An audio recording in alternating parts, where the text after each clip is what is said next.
Welcome to the Tech Egg. Don't get scrambled. Enjoy the video. In this video, I will explain how to open your Ford Ranger door panel.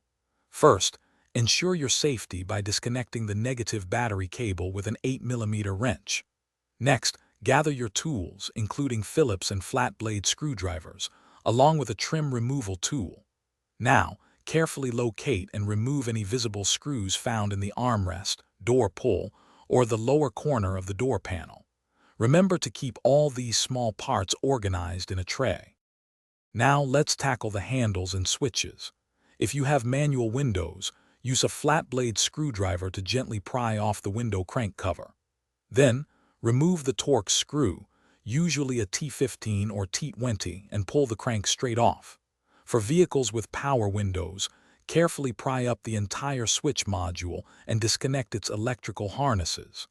Finally, gently pry off the interior door handle bezel or shroud, as it is typically held in place by several clips.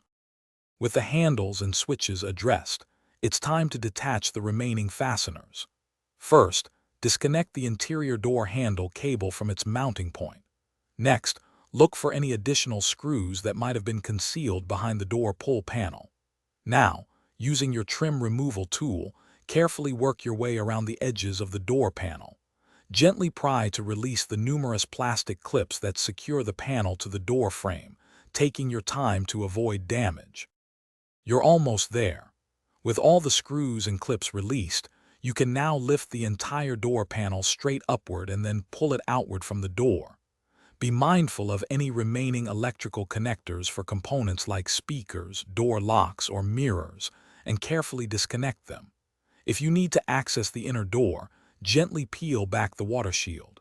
To reinstall, simply reverse these steps, making sure all connections are secure, and the panel clips snap firmly into place. Thanks for watching. Consider subscribing if I helped unscramble your problems.